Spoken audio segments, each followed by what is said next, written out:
June 6, 1951. Portsmouth, England. Morning fog rolled low over the harbor as Captain Dennis Campbell stepped onto the deck of HMS Illustrious, a Royal Navy carrier nearing the end of her service life. In his briefcase sat a single sheet of paper, a rough sketch of a flight deck angled 10 degrees to port. Nothing more than a pencil line and a few notes. On the surface, it looked trivial, almost naive. Yet within 4 years, that small drawing would change the shape of every aircraft carrier in the world. The idea was so simple it looked foolish, and so logical that once tested, it became impossible to ignore. The experts laughed at it first, but the man who drew it refused to back down. At the time, carrier aviation was in crisis. The Second World War had ended, but peace had not made flight decks any safer. Jets were now replacing propeller aircraft across the fleet, and the change was brutal. The new planes, Sea Vampires, Panthers, early Furies, came in twice as fast as wartime fighters.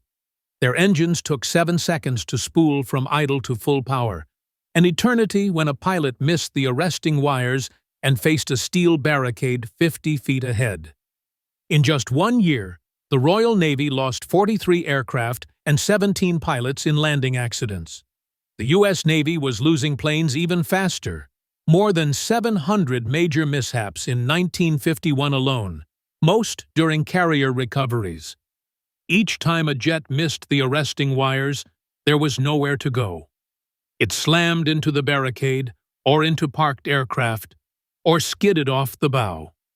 The straight flight decks that had served so well in World War II had reached their limit. The jet age had outgrown them.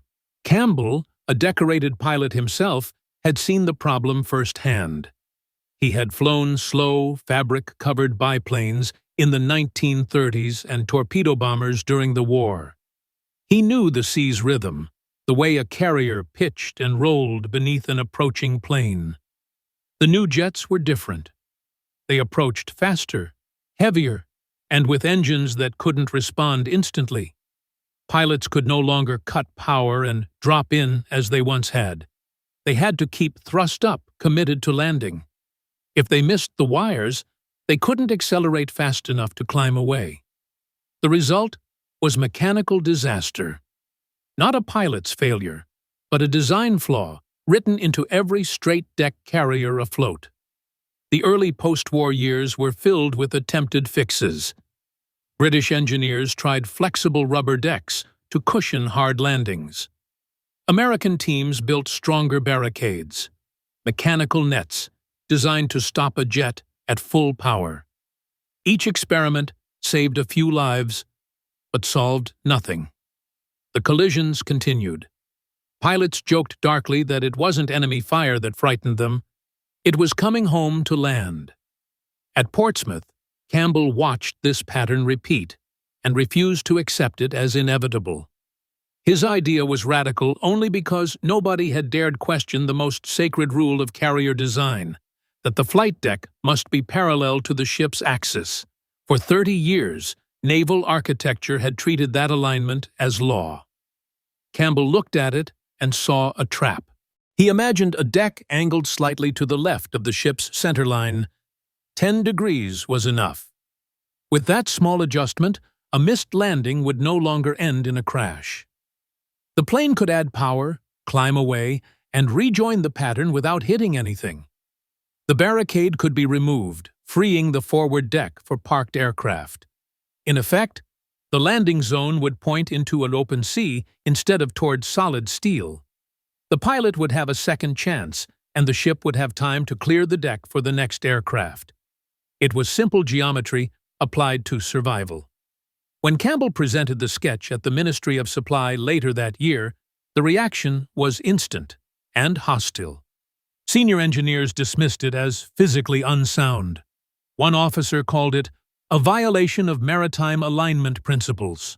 Others warned that an angled deck would throw off the ship's motion, that pilots would have to fight drift from side to side as the carrier rolled, that arresting gear would fail if mounted at an angle. One analyst told him flatly, you'd increase crashes, not reduce them." Campbell sat through every objection without arguing. When the meeting ended, he left his drawing on the table and said only, "Then let's test it." The first tests were improvised, almost absurdly simple. Engineers at Farnborough painted a white outline of an angled flight deck on the straight deck of the carrier HMS Triumph. For 3 weeks, pilots made touch-and-go landings, pretending that painted line was the real deck edge. The results were immediate and undeniable.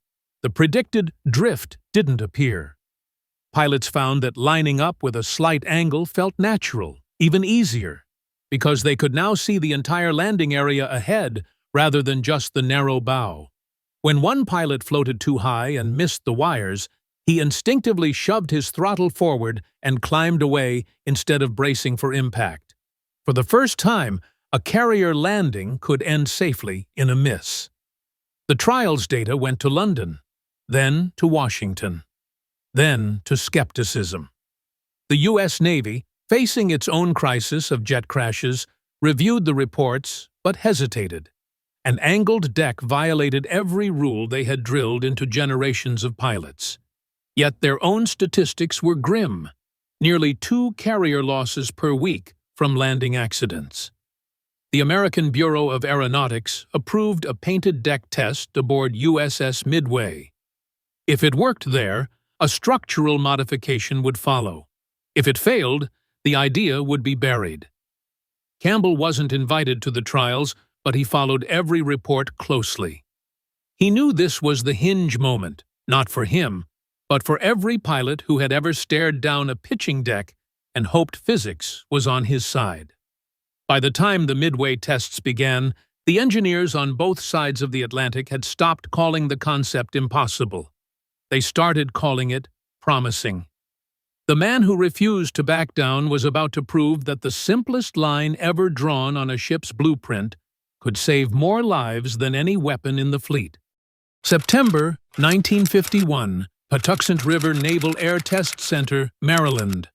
The sun burned through a late summer haze as a team of American test pilots gathered near the runway. Among them stood Commander Eric Winkle Brown of the Royal Navy, already a legend in aviation circles. He had flown more aircraft types than anyone alive, and now he was here to brief the Americans on a concept that sounded like heresy: landing a jet across a carrier's axis instead of along it. The men listened politely, then started shaking their heads. "You want us to land sideways?" one pilot asked. Brown smiled. "Not sideways," he said, "just angled enough to give you a way out when you miss."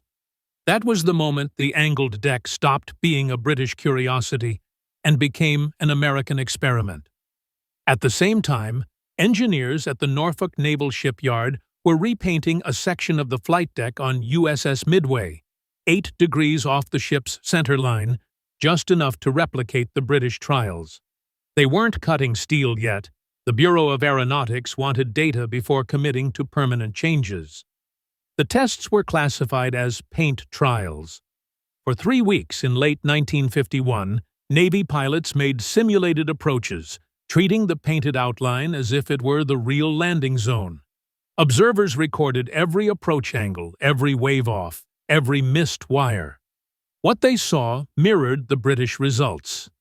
Pilots adapted almost instantly. The feared drift correction wasn't a problem. Instead, the angled outline gave them a psychological release, a visible escape path. A missed approach no longer meant catastrophe, it meant a second try. The data was impossible to ignore. On straight-deck carriers, the fatal chain of events was well known. Pilot misses wires, hits the barricade, aircraft breaks apart, fuel ignites, fire spreads. On the painted deck of Midway, none of that happened. Pilots who missed the wires simply throttled up and flew off. One lieutenant wrote in his report, "For the first time in my career, I didn't flinch when I missed." The results reached Rear Admiral Apollo Souchek, the Navy's chief of flight training, who forwarded them to Washington with a single recommendation: Authorize full-scale structural modification. The first carrier chosen for conversion was USS Antietam, a veteran of World War II being refitted at the New York Naval Shipyard. The modification looked minor on blueprints but monumental in practice. Shipfitters cut away the port side of the flight deck and added a steel sponson, a new extension welded 8 degrees off the ship's axis. Arresting wires were reinstalled at an angle, and the landing signal officer's platform was moved to match the new alignment. It was the first true angled deck carrier in the world. When Antietam steamed out for trials in January 1953, most of the fleet still didn't believe it would work. Some officers privately called it Campbell's folly. On January 12, 1953, Lieutenant Commander Harold Buell lined up his F-9 F-5 Panther jet for landing on Antietam. It was a clear day off Guantanamo Bay, the sea calm enough to show reflections of the ship's hull. Buell had landed on dozens of carriers before, each time haunted by the same fear. What if he missed? But this was different.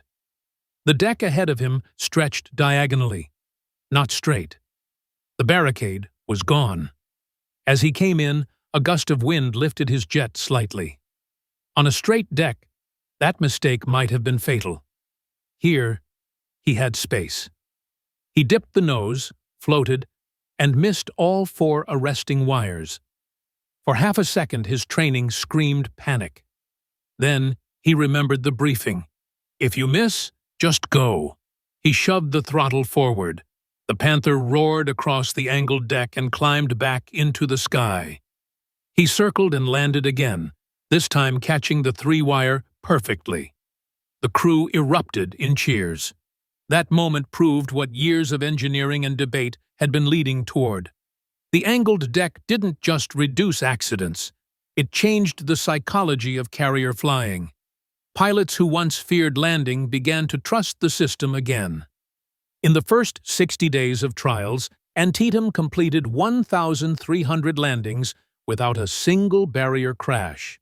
The average bolter rate, missed wire landings requiring another pass, was roughly the same, but the consequences had vanished.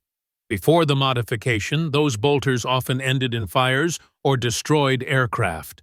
Now they ended in nothing more than another circuit of the pattern. Back in London, Campbell received the reports from the U.S. trials and smiled quietly. The same people who had once dismissed his idea as amateur now sent him letters of thanks.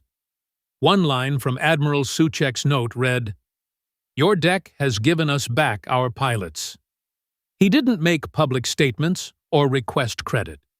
To him, the success belonged as much to the engineers who had trusted their data as to any single inventor. The real victory was that both navies, British and American, had crossed the same threshold together, guided not by hierarchy or doctrine, but by evidence. By late 1953, word of the success reached shipyards worldwide. France, Canada, and Australia began drafting plans to angle their decks. Even the Soviet Union, which had studied captured German straight-deck designs, quietly requested translated technical data through intermediaries. The proof was universal. A 10-degree tilt could save a generation of pilots. Yet for Campbell, the satisfaction was tempered by memory. He still attended funerals for young aviators killed before the change. He carried one of their photos in his jacket pocket, a reminder of why he'd refused to back down. The idea had started as a sketch on paper, rejected by experts and nearly forgotten. Now it was written into the blueprint of every carrier that would ever sail. By 1954, the angled deck was no longer a theory tested in paint. It was a construction project spreading across 3 continents. At the Brooklyn Navy Yard, work crews swarmed over the hull of USS Bennington under floodlights, welding new steel plating along her port side. The extension looked awkward at first. A broad wedge of deck tilted 8 degrees off the ship's centerline, supported by massive triangular girders below. On blueprints, the modification added only 60 feet of deck width. In practice, it meant rebalancing the ship's entire flight operations geometry. Arresting wires, lighting, catapults, and safety nets all had to shift to match the new axis. What began as a pencil line in Dennis Campbell's notebook had become a logistical and engineering challenge for every major navy in the world. The first problem was alignment. On a straight-deck carrier, arresting wires stretched evenly across the stern, spaced 15 feet apart. On an angled deck, each cable had to be mounted at a slant, requiring new foundations and hydraulic tensioning systems to keep them level as the ship rolled. Naval engineers designed a cross-deck pendant system that compensated automatically for that angle. The cables were anchored deeper into the deck structure to handle the increased stress from jets landing at higher speeds, nearly 130 knots instead of the 80 typical in the propeller era. This new system, combined with a stronger hydraulic arresting engine below deck, could absorb more than twice the energy of its World War II predecessor. Lighting came next. Pilots approaching at night relied on lineup lights that ran down the center of the landing path. On a straight deck, those lights paralleled the ship's hull. On an angled deck, they had to run diagonally, creating the illusion that the ship itself was turned off course. Designers solved the confusion by adding mirror landing aids, early optical guidance systems that projected a ball of light to show the pilot his angle of descent. The mirror system, developed at the Royal Aircraft Establishment at Farnborough, became the perfect companion to the angled deck, one innovation reinforcing another. Within months, American engineers adapted it into the Fresnel lens landing aid, the same basic technology still used on carriers today. The most complex modification involved the catapults. On older carriers, catapults were mounted along the ship's centerline, launching aircraft straight ahead toward the bow. The angled deck shifted those launch positions to the starboard side, freeing the landing area to operate simultaneously. That meant two critical operations, launch and recovery, could now happen at the same time, something never possible before. It turned the carrier from a one-way runway into a continuous cycle machine. Operational tempo nearly doubled overnight. On USS Forrestal, the first American supercarrier designed from the keel up with an angled deck, flight operations increased from 80 launches per day to over 160 during trials. The difference wasn't theoretical. It was measurable in fuel consumption, sortie rates, and pilot fatigue. Shipfitters working on those conversions recalled that the hardest part wasn't cutting steel.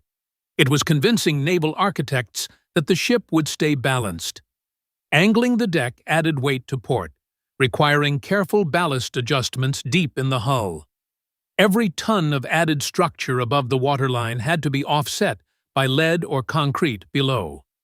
Engineers calculated that the 8-degree sponson on Antietam added nearly 200 tons of steel. The compensation ballast came to almost exactly the same weight. Once complete, sea trials proved stability was unaffected. The ship turned slightly slower, but the improvement in safety outweighed every drawback. At Mare Island and Puget Sound, where U.S. carriers underwent modernization, the conversion schedule became a feat of planning worthy of a wartime yard. Each ship required roughly 240,000 man-hours of labor, cutting, welding, electrical rewiring, and rebalancing arresting gear hydraulics. Yard logs from Ticonderoga and Lexington show that the first phase, removing the old barricades, took only 2 days. Fabricating the new angled structure took 3 months. The cost per ship averaged $5.4 million, or about 1/10 of what a new carrier would have cost. For the U.S. Navy, the decision was simple math: retrofit everything. Pilots noticed the difference immediately. Veteran flyers who had survived straight-deck operations described the new system as a psychological relief more than a technical one. Lieutenant Commander Bob "Cat" Johnson of Carrier Air Group 4 later said, "Before the angle, landing on a carrier felt like threading a needle while someone shook your hand. After the angle, it felt like you had room to breathe." Flight surgeons confirmed measurable drops in pilot heart rate and stress levels during approaches. The angled deck didn't just save aircraft, it saved nerves. Across the Atlantic, the Royal Navy was converting HMS Ark Royal and Eagle with permanent angled decks, replacing temporary painted trials with real steel. Campbell, now a rear admiral, visited one of the shipyards during construction. Workers recognized him instantly, though few realized he was the man whose sketch had started it all.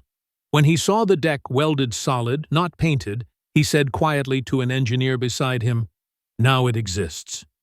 He never asked for credit. The British Admiralty later wrote in its official history that the angled deck represents the most significant improvement in carrier safety since the arresting wire itself. It was a sentence Campbell would clip from the publication and keep folded in his briefcase. By the end of 1955, every major Western carrier, British, American, French, and Australian, had been converted or scheduled for conversion. The system's impact went beyond safety. With simultaneous launch and recovery now possible, carriers became truly continuous operation platforms. Jet aviation had found its sea legs. A 10-degree adjustment had reconciled the mechanical limits of ships with the aerodynamic demands of modern aircraft. And once again, the difference between failure and progress had come down to one stubborn officer who refused to stop at "That's impossible." By 1955, the first generation of carrier aviators trained on the angled deck began taking it to sea for real. On board the freshly modified USS Bennington, Commander George Chamberlain briefed his pilots before dawn. His chalkboard diagrams looked simple, just a line 8 degrees off-center, but the habits they were rewriting ran generations deep. For decades, naval aviators had been taught to aim straight down the spine of the ship, to watch the centerline lights, and to trust the landing signal officers' paddles with their lives. Now they were being asked to aim at a deck that appeared crooked, flare differently, and ignore instincts built through thousands of landings. Training flights began cautiously, often with senior instructors flying the first approaches to set the pattern. Each pilot logged dozens of touch-and-goes before attempting a full arrested landing. The psychological adjustment was the hardest part. From the cockpit, the angled deck looked like the ship itself was sliding sideways. It took days for pilots to realize the ship hadn't changed, only the geometry of their approach. But when they did, the benefits became obvious. The visual perspective improved depth perception, the wider landing zone gave them more margin, and the absence of the barricade reduced tension during final approach. What had once been the most dangerous 30 seconds in naval aviation now became a predictable routine. The Navy's Bureau of Aeronautics collected data obsessively during this transition.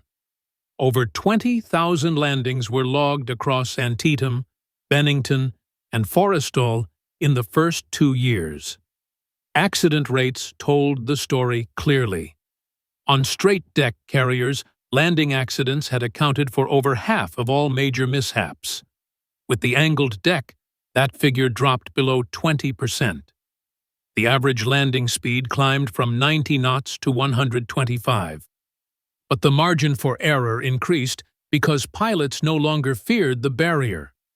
Pilots missed wires more often because they were practicing go-arounds, but losses from barrier crashes and deck fires fell to near zero. The data turned skepticism into policy. By 1957, angled decks were no longer experimental. They were standard. For those who actually flew the new pattern, the change went deeper than statistics. Lieutenant Jim Davidson of Carrier Air Group 8 recalled that the first time he missed all 4 wires and bolted, he instinctively braced for impact. When the deck simply fell away beneath him and the horizon opened, he felt something he hadn't known was missing: relief. "You realized," he said later, "that you were being given back the freedom to make a mistake and live." That psychological safety reshaped pilot training. Flight instructors began emphasizing judgment and precision instead of fear. A generation of carrier pilots would grow up never knowing what a barricade crash sounded like. The mechanical side of flight operations also evolved. With angled decks, launch crews could prepare aircraft on the bow while recoveries continued aft, effectively doubling deck throughput. Carrier air wings that once flew 3 sorties per day could now fly 5 or 6. Maintenance crews reconfigured deck routines around this rhythm. Fueling, arming, and launching became a synchronized cycle instead of a stop-start process. Every minute saved in turnaround time multiplied across hundreds of flights. The angled deck didn't just make landing safer, it made the entire carrier enterprise more efficient. Back in Britain, the Royal Navy's test pilots were discovering similar advantages.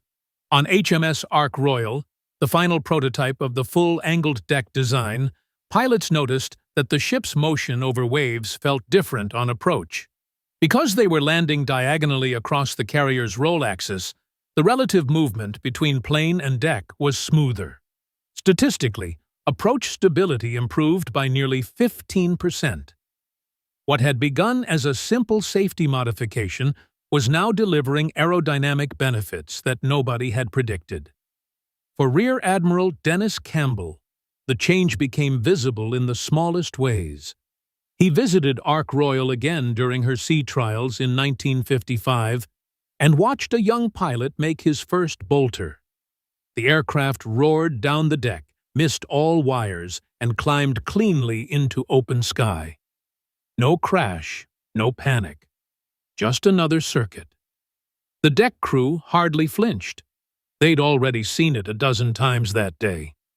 Campbell turned to the operations officer beside him and said quietly, "They're treating it as ordinary now." It was the moment every inventor both dreams of and dreads, when the extraordinary becomes routine. By the end of the decade, the angled deck was as unremarkable as the compass. Every new carrier from every major navy featured one. Every training manual described it without attribution. The system had done what all great engineering does: it made itself invisible. Nobody thought about the 10-degree angle anymore, or the arguments it had sparked. They simply trusted it. By the end of the 1950s, the carrier deck had become a living laboratory. The angled design had proven itself beyond doubt, and now engineers could build around it instead of against it. The arrival of heavier, faster aircraft, the Skyhawk, the Crusader, the Phantom, brought a new challenge: takeoff power. Jet engines still needed long runs to reach flying speed, and the forward catapults of straight-deck carriers were never designed for the higher thrust demands of 20-ton aircraft. The solution arrived in tandem with the angled deck: the steam catapult. With it, a carrier could launch a fully loaded jet in under 300 feet. Together, these two systems, angled recovery and catapult launch, defined the modern carrier cycle still used today. The advantage of the angled layout became clear the moment the first jets launched and recovered simultaneously. On USS Forrestal, America's first supercarrier, launch crews worked the forward catapults, while landing crews recovered aircraft on the angled deck. The tempo doubled.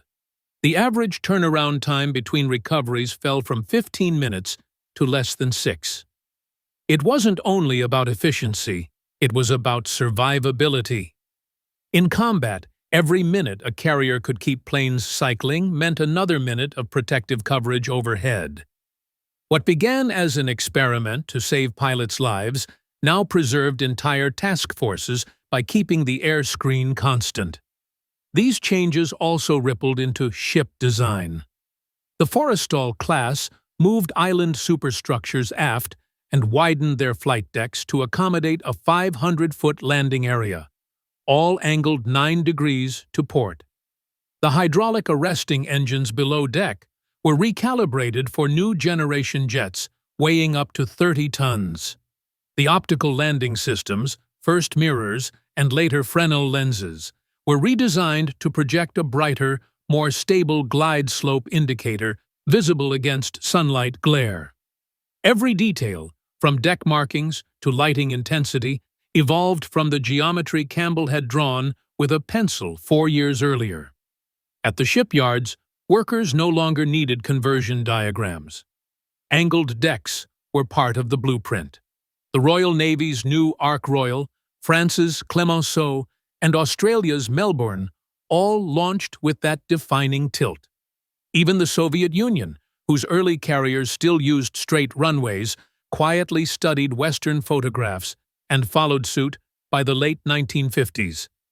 When the Kuznetsov line appeared decades later, its flight deck bore the same unmistakable angle. The geometry had become universal, as permanent a part of naval architecture as the keel itself. The data from operational use left no room for argument. Between 1953 and 1957, the U.S. Navy's annual rate of Class A flight deck accidents, crashes resulting in loss of aircraft or life, fell from over 600 to under 300. Within another 5 years, that number dropped below 200. The fatal accidents that had once been routine during carrier recoveries had fallen by nearly 80%. These were not estimates. They were logged events reviewed by both navies. Engineers often said no single modification in aviation history had ever saved more lives without adding a single pound of armor or equipment. It had done so through geometry alone. The change also altered the culture of the flight deck itself. Crews once trained to brace for impact, now trained to expect flow. Deck directors coordinated launches and landings like conductors of an orchestra, their yellow jerseys moving in practiced patterns. The nervous tension that once surrounded recovery operations faded. On British carriers, pilots joked that the only noise left after landing was the kettle. On American decks, flight officers noticed that rookie pilots adapted faster, because the visual cues of the angled layout made sense even to those without years of experience.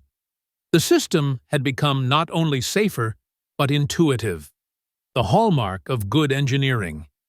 Rear Admiral Dennis Campbell followed these developments quietly from the Ministry of Supply. He was content to remain in the background, writing technical notes rather than memoirs. When reporters asked him later what it felt like to see his idea adopted worldwide, he said, "It feels inevitable," which is the best feeling an engineer can have. For him, the success wasn't personal triumph, but validation of process. Test, measure, adjust, repeat. The idea had survived ridicule not because he was persuasive, but because the numbers refused to be ignored. By the start of the 1960s, every operational carrier in the Western world had an angled deck. The innovation that experts once rejected had become doctrine so accepted that few younger officers even remembered the straight deck era. But the memory lingered among veterans who had seen both worlds, those who had once approached a narrow straight deck with a barricade waiting at the bow, and later landed calmly on an angled runway pointing toward open sea. They spoke of the same quiet gratitude, not for glory, but for a second chance if something went wrong. By the dawn of the 1960s, the angled deck was no longer a modification. It was the new definition of an aircraft carrier. Every navy that could afford one built it that way. The United States commissioned the Enterprise, the first nuclear-powered carrier, with an 8.5-degree deck offset, not as a design feature to test, but as a baseline assumption. The principle was no longer questioned. It was built into the metal. The geometry that had once been sketched in pencil now guided billion-dollar warships. The simple line had outlived its skeptics. For carrier aviators, the transformation was deeper than technology. The angled deck changed their relationship with fear.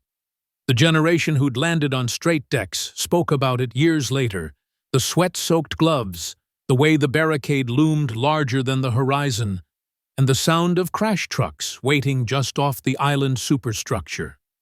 After the conversion, those sounds faded. The nervous silence of a pilot who'd missed the wires became something else. A roar of engines, a clean go-around, and a second chance. It wasn't that carrier aviation became safe, it never did, but it became fair. The deck no longer punished small errors with instant disaster. It turned terror into procedure. The engineering logic spread beyond naval aviation. The same discipline that had produced the angled deck, test first, measure everything, fix the geometry instead of the people, became the cornerstone of modern naval design. Sonar rooms, catapult systems, arresting gear, even command centers followed that principle. Build safety and efficiency into the structure itself. In an era when technology was advancing faster than human reflexes, the angled deck was a reminder that design could catch up and even get ahead. By the late Cold War, the system had become invisible in its perfection. American supercarriers of the Nimitz class, British invincible carriers, French Charles de Gaulle, Indian Vikramaditya, even the Chinese Shandong, all bore that same diagonal pattern of deck markings, a quiet tribute to a man few outside aviation history remembered. Every year, more than 15,000 carrier landings occur across the U.S. fleet alone. Roughly 8% of them are bolters, missed wires followed by go-arounds. Without the angled deck, every one of those would have ended with a barricade strike or a destroyed aircraft. Instead, they end with a climb, a reset, and a safe return. The numbers speak more clearly than any speech ever could. Dennis Campbell never wrote a book about his idea, and he never sought fame. He retired in 1960, still signing letters with his rank and nothing more. Colleagues recalled that he often visited injured pilots in the hospital, even after he'd left active service. When asked why he cared so much about a problem he'd already solved, he said, "Because they're the reason we solved them."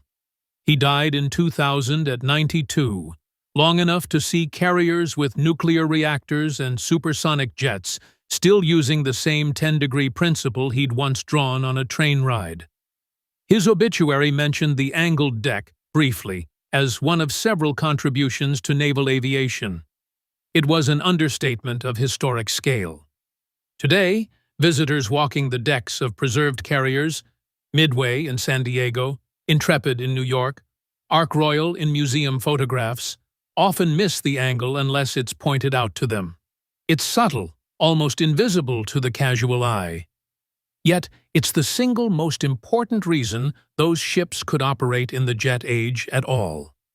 The deck itself became the unspoken memorial to thousands of aviators who never had that escape path, and to one man who refused to accept their loss as normal. The angled deck is now so universal that it feels timeless. But it isn't. It began as a fight against habit, against the idea that because something had always been done one way, it must always remain that way. In war, that mindset kills as surely as any weapon. In engineering, it blinds progress. Campbell's quiet defiance gave both navies a new kind of courage. Not the courage to attack, but the courage to redesign. Thanks for listening till the end. I put a lot of effort to bring you factually correct and lesser-known stories of the past. Subscribe my channel if you like this type of content.